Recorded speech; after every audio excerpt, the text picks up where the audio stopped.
नमस्कार मित्रांनो, medical jobs update YouTube चॅनलवर तुमच्या सगळ्यांचं खूप खूप स्वागत आहे. आजच्या या नवीन आणि एक्साइटिंग विश्लेषण सत्रात आपण एका जबरदस्त संधीबद्दल जाणून घेणार आहोत. होय, अगदी बरोबर ऐकल्यात. आज आपण नाशिकच्या ओझर एअरफोर्स स्टेशनमध्ये निघालेल्या नवीन वैद्यकीय भरती प्रक्रियेचा अगदी सविस्तर अभ्यास करणार आहोत. खूपच भन्नाट संधी आहे ही, त्यामुळे जराही वेळ न घालवता चला तर मग लगेच सुरुवात करूया. पण पुढे जाण्याआधी एक खूपच सुंदर आणि खरंच प्रेरणा देणारा विचार मला तुमच्यासोबत शेअर करायचा आहे. जेव्हा आपल्या तयारीला एक योग्य संधीची जोड मिळते ना, तेव्हाच खऱ्या अर्थाने यश पदरात पडतं. विचार करा, नाशिकमध्येच उपलब्ध असलेल्या या भारी संधीचा फायदा घेण्यासाठी आपल्याला स्वतःच्या कम्फर्ट झोनमधून बाहेर पडण्याची हीच ती योग्य वेळ आहे. जे लोक नोकरीच्या शोधात धडपडत आहेत आणि काहीतरी नवीन करू पाहत आहेत, त्यांच्यासाठी हा विचार म्हणजे एक नवी उमेद आहे. नेहमीच्या हॉस्पिटलच्या वातावरणापेक्षा एअरफोर्स स्टेशनसारख्या एकदम शिस्तबद्ध ठिकाणी काम करण्याचा अनुभव, वा काय भन्नाट असेल नाही? मग आता तुमच्या मनात प्रश्न आला असेल की आज आपण नक्की कोणत्या पदांबद्दल जाणून घेणार आहोत. तर मित्रांनो, सर्वात महत्त्वाची गोष्ट म्हणजे ही भरती नाशिकच्या ओझर येथील एअरफोर्स स्टेशनमध्ये होणार आहे. आता एक गोष्ट इथे क्लिअर करतो, ही पदे कंत्राटी आहेत, म्हणजेच तात्पुरत्या स्वरूपाची, ज्याला आपण कॉन्ट्रॅक्च्युअल म्हणतो. जरी इथे कायमस्वरूपी नोकरी नसली तरी तिथे मिळणारा अनुभव, तो एक्सपिरियन्स खूपच मोलाचा ठरणार आहे, हे नक्की.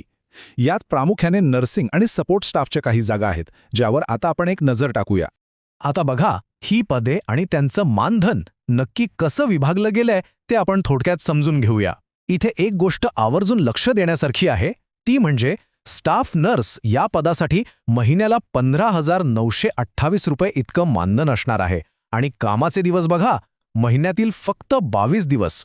दुसरीकडे जो आपला सपोर्ट स्टाफ आहे ना, म्हणजे आया आणि सफाईवाला किंवा स्वीपर, त्यांच्यासाठी 16,224 रुपये मानधन निश्चित केलंय. पण हो, तिथे त्यांना महिन्यातून 26 दिवस काम करावं लागणार आहे. म्हणजे बघा, सपोर्ट स्टाफचे कामाचे दिवस जास्त आहेत, म्हणूनच त्यांचं मानधनही थोडं जास्त आहे. अगदी सोपं आणि स्पष्ट कॅल्क्युलेशन आहे. आता येऊया या भरतीच्या अटींकडे. आणि खरं सांगू, ही माहिती खूपच महत्त्वाची आहे. पहिली गोष्ट, ही सर्व पदे 100% फक्त आणि फक्त महिला उमेदवारांसाठीच राखीव आहेत. हे अगदी क्लिअरली सांगितले बरं का.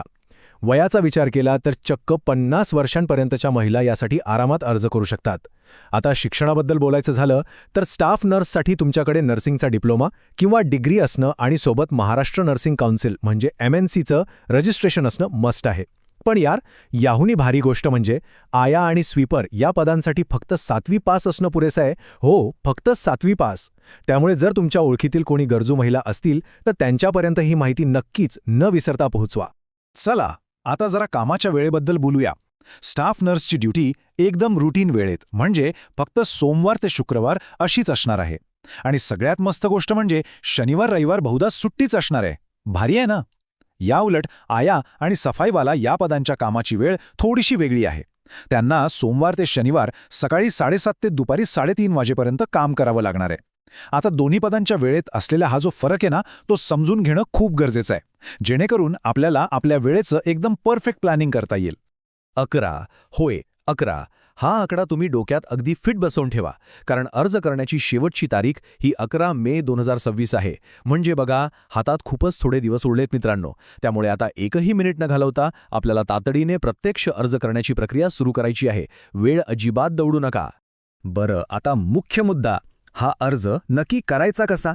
तर लक्ष देऊ नये का, कारण ही प्रोसेस नेहमीपेक्षा थोडी वेगळी आहे. इथे तुम्हाला कोणताही ऑनलाईन फॉर्म भरायचा नाहीये. तुम्हाला काय करायचंय, एका कोऱ्या प्लेन A4 साईज कागदावर स्वतःच्या हस्ताक्षरात म्हणजे स्वतःच्या हाताने हा अर्ज लिहायचा आहे. या अर्जासोबत तुमचा स्वतःचा बायोडेटा, तुमचा चालू मोबाईल नंबर आणि नुकतेच काढलेले पासपोर्ट साईज फोटो जोडायचे आहेत. आणि सगळ्यात महत्त्वाची गोष्ट, हा अर्ज पोस्टाने अजिबात पाठवायचा नाहीये, तर प्रत्यक्ष तिथे जाऊन AOC एअरफोर्स स्टेशन ओझर येथे स्वतःच्या हाताने जमा करायचा आहे. थोडक्यात सांगायचं तर ही 100% ऑफलाईन प्रक्रिया आहे, हे नक्की लक्षात ठेवा. आता मी जे सांगणार आहे ना, ते जरा शांतपणे आणि लक्ष देऊन ऐका. कोणते कागदपत्र जोडायचे त्याची ही लिस्ट खूप महत्त्वाची आहे. वाटल्यास तुम्ही याचा लगेच एक स्क्रीनशॉट काढून घ्या किंवा कुठेतरी लिहून ठेवा.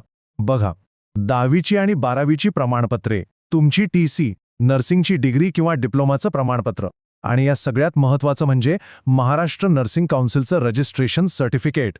आणि हो, सोबत तुमचे नवीन पासपोर्ट साईज फोटो. स्वतःच्या हाताने लिहिलेल्या त्या अर्जाला या सर्व कागदपत्रांच्या झेरॉक्स प्रती अजिबात न चुकता जोडायच्या आहेत. एकही डॉक्युमेंट मिस होऊ देऊ नका. आता तुमच्या मनात साहजिकच हा प्रश्न आला असेल की बापरे, अर्ज तर जमा केला, पण आता पुढे काय? तर टेन्शन घेऊ नका. एकदा का तुम्ही तुमचा हाताने लिहिलेला अर्ज सर्व कागदपत्रांसोबत सुरक्षितपणे एअरफोर्स स्टेशनवर स्वतः जाऊन जमा केला ना, की तिथल्या स्टेशन मेडिकल सेंटरकडून मुलाखतीची म्हणजेच इंटरव्ह्यूची तारीख आणि वेळ थेट तुम्हाला कळवली जाईल. त्यामुळे फक्त अर्ज योग्य प्रकारे जमा करा आणि त्यांच्या पुढच्या मेसेज किंवा कॉलची रिलॅक्स होऊन वाट पहा. तर मित्रांनो, एअरफोर्स स्टेशनच्या एका एकदम नव्या, वेगळ्या आणि शिस्तबद्ध वातावरणात काम करण्याची ही भारी संधी स्वीकारण्यासाठी तुमच्यापैकी कोण कोण तयार आहे? मला खात्री आहे की आजच्या या विश्लेषण सत्रातून तुम्हाला या भरती प्रक्रियेची एकदम स्पष्ट आणि इत्थंभूत माहिती मिळाली असेल. तुम्हाला जर जॉब्स अपडेटबद्दल असंच आणखी जाणून घ्यायचं असेल तर हे विश्लेषण सत्रे आणि आमचे व्हिडिओज नक्की पाहत रहा. आणि हो, जाता जाता मेडिकल जॉब्स अपडेट या आपल्या यूट्यूब चॅनलला सबस्क्राईब करायला अजिबात विसरू नका. धन्यवाद आणि ऑल द बेस्ट.